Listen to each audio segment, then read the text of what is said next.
apa yang nanti lalu akan menjadi hasil keputusan dari KPI, ya. Jadi nanti posisinya memfasilitasi. Memang menjadi kewajiban KPI untuk menindaklanjuti pengaduan dan juga meneruskan pengaduan masyarakat kepada lembaga penyiaran yang bersangkutan.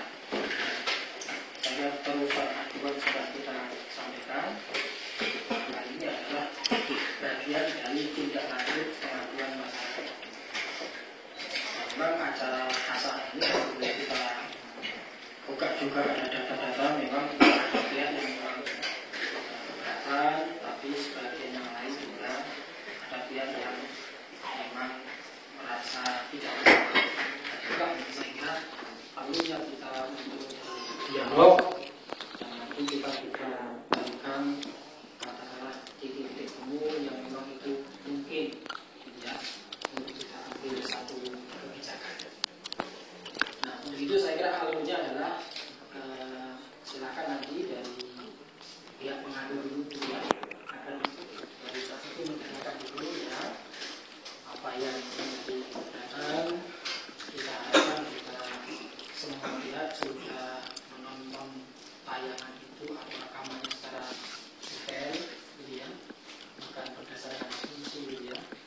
Jadi sudah ada tayangan yang detail sehingga nanti sisi mana yang itu menjadi permasalahan itu bisa kita ambil satu keputusan.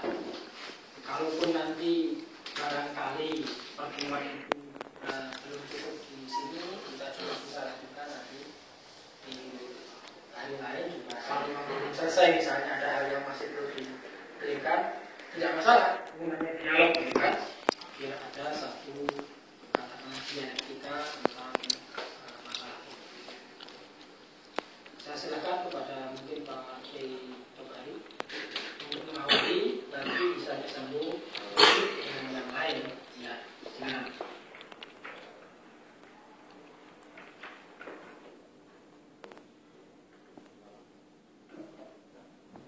Assalamualaikum warahmatullahi wabarakatuh. Terima kasih ucapkan kepada KPI, ya, ketua KPI, kemudian juga kepada pihak Trans TV, dan MUI, kemudian pada lainnya. Alhamdulillah kita pada kesempatan sore hari ini kita berkumpul, mudah-mudahan dijadikan sebagai perwakilan sehingga kita bisa menjalin tali persaudaraan dengan baik. Ya. Kalau ada terjadi perbedaan, ya itu kita tidak perlu dipermasalahkan. Karena umat Islam itu kan banyak permasalahan yang harus kita hadapi, gitu kan. Kalau seandainya kita berbicara tentang khilafiyah perbedaan sampai hari kiamat pun tidak akan selesai. Itu yang perlu digarisbawahi, sampai kapanpun masalah perbedaan tidak akan terselesaikan. Masing-masing mungkin punya jalan sendiri dan kami juga punya jalan sendiri, dan itu berdasarkan Al-Quran dan hadis. Ya. Karena kalau bagi kami sumber hukum itu ada empat. Ya. Satu Al-Quran, hadis, ijma dan qiyas. Setiap permasalahan hidup itu tidak selamatnya semua harus ada dan jelaskan dalam Al-Quran dan hadis. Karena Al-Quran dan hadis itu sebagai pure science. Artinya ilmu murni. Itu untuk kita bisa memahami kandungan dalam Al-Quran, ya, karena dia sebagai pure science, otomatis applied science, maka timbul ilmu tafsir, ilmu hadis, ilmu mungkin segala macam, ya kan? Ya seperti yang banyak kan permasalahan, masalah istilahnya tafsir segala macam masa ya, karena kan tafsir itu dibagi ke berbagai macam permasalahan ya, tergantung dari problem solving. Masing-masing itu harus menggunakan approach sendiri kan, ada yang bersama historical approach ya, scientific approach gitu ya, macam-macam lah gitu ya, karena itu tergantung dari para masing-masing. Nah itu maka kalau tadi kita bicara tadi tentang masalah kuliah, saya rasa tidak ada salahnya karena memang banyak pendapat, dan saya juga istilahnya nggak sembarangan ya kalau berbicara tentang terang, misalnya dalam hal ini masalah syirik itu memang seperti Rasul, memang itu ada jalan jelas dari Al-Quran dan hadis ada, dan itu merupakan itu istilah ajaran Nabi Muhammad SAW ya. Ada kitab ada, kemudian hadis ada, semua ada di Fathul Bari, jelas-jelas. Yang jadi masalah kan sekarang ini orang dalam memahami apa dan hadis itu kan istilahnya ada secara universal, ada secara parsial. Nah di sini sehingga timbul permasalahan yang tidak ada titik temunya. Maka pada kesempatan sore hari ini kita berusaha bagaimana supaya kita ini bisa bersatu dalam Islam, supaya kembali ya. Kalau ada hal-hal yang kurang baik dan misalnya memang itu merupakan suatu kesalahan, kita akui. Saya salah. Contoh seperti misalnya Trans 7 dan mereka bertawasul gitu kan, muslim kemudian ditayangkan kepada nyembah pohon segala macam, memang udah oke ya. Kalau bisa ada pelajar dulu, kalau semua maaf ya, ini kata sedikit besar, tidak ada. Padahal tidak kita pernah di sektor tidak tahu di sini. Ada Fathul Bari semua. Jadi kalau kita mau berbicara tentang hadis tadi sebagai guru sains, itu kalau Fathul Bari misalnya Sahih Bukhari itu kan ada 4 salah nih, ada kitab Fathul Bari, ada Kirmani, ada Kitab Sari, ada Umdatul Qari. Di situ disebutkan yang disebutkan tentang isi hadis, maksud hadis, segala macam di situ. Nah, cuman ini kita tadi ya, kebanyakan orang kalau menggunakan Al-Quran hadis secara sembarangan, secara tekstual apalagi terus terang aja hanya sebagai terjemahan, maaf ya. Terjemahan ini, tapi tidak mengkaji sumber aslinya. Kalau kita mengkaji sumber aslinya, karena ini berhubungan dengan agama, otomatis kita harus berpikir ilmiah kan. Kita gunakan metode deduktif, kita gunakan metode saintifik. Nah, oleh karena itu kan di dalam masalah agama kan ada mazhab, gitu kan, 4 mazhab. Kemudian bagaimana 4 mazhab segala macam, gitu kan. Nah, setelah itu baru kita pendapat yang lain. Kita simpulkan, nah bagaimana nih hukum misal tawasul secara keseluruhan, hukum jarak secara universal, agar jangan sampai umat Islam itu merasa tersinggung karena tadi tidak sesuai dengan apa yang tertera di dalam Al-Quran dan hadis, dan kemudian penjelasan dari satu ulama yang telah mensarahi atau menjelaskan Al-Quran dan hadis tersebut. Dan mudah-mudahan dengan ini kita secara mana kita sempat open minded gitu kan, secara terbuka pikiran kita supaya open hati gitu kan, hati terbuka. Bagaimana kalau seandainya kita salah, kita akui kesalahan dan kita saling memaafkan. Kalau umat Islam kalau misalnya selalu berselisih, saya rasa kalau bisa masalah paham tidak akan selesainya, tidak akan selesai. Jadi kita rugi sendiri, gitu kan?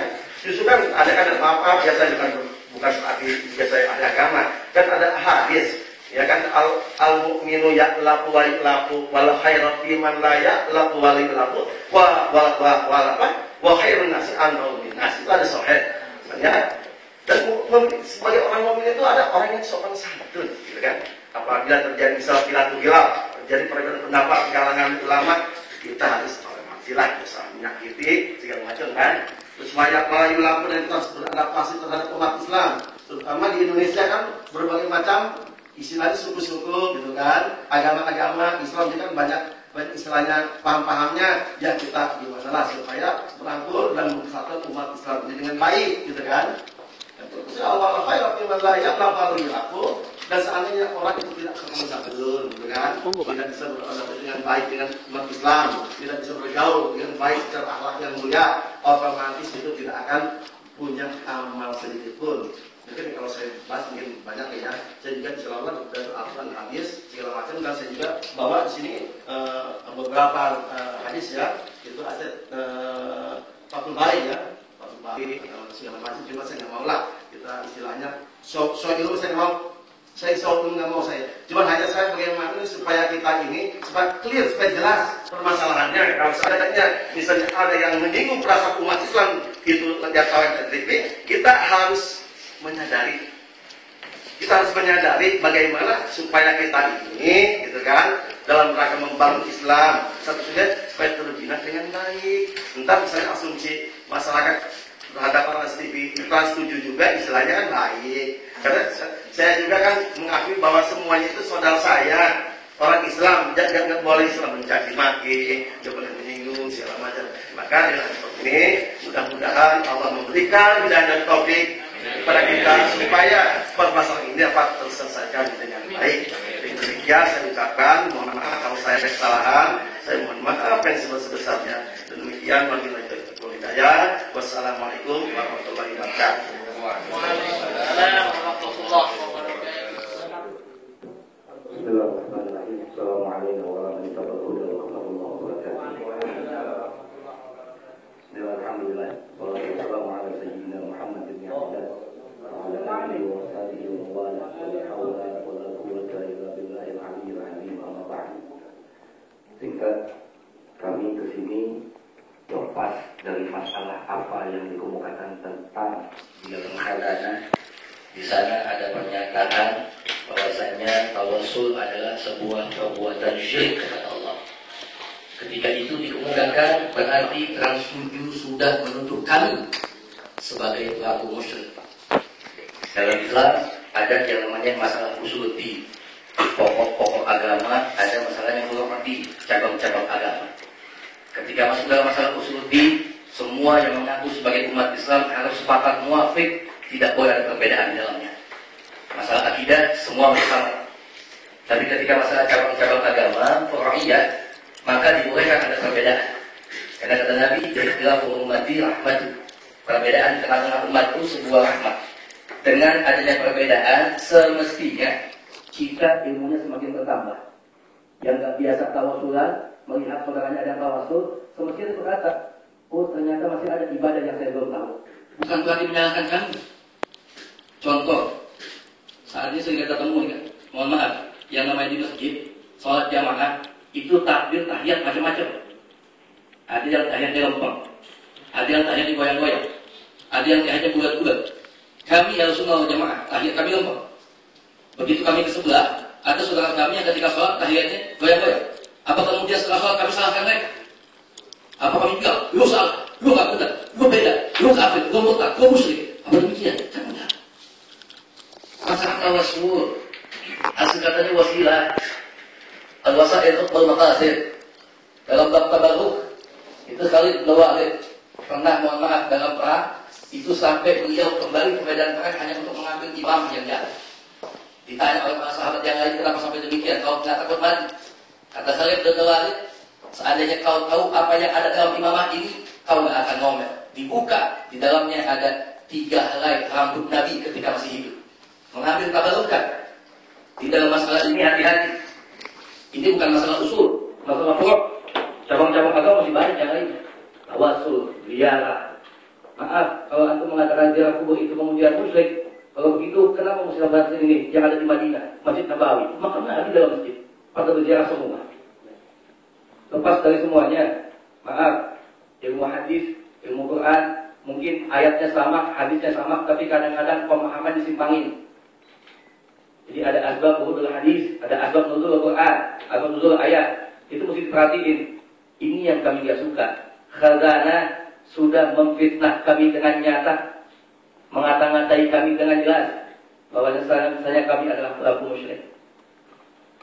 Jadi kesimpulan saya nggak banyak, saya hanya minta itu ajaran untuk mengklarifikasi dan minimal dia harus meminta maaf kepada umat Islam, khususnya Ahlussunnah wal Jamaah yang notabene mayoritas di Indonesia.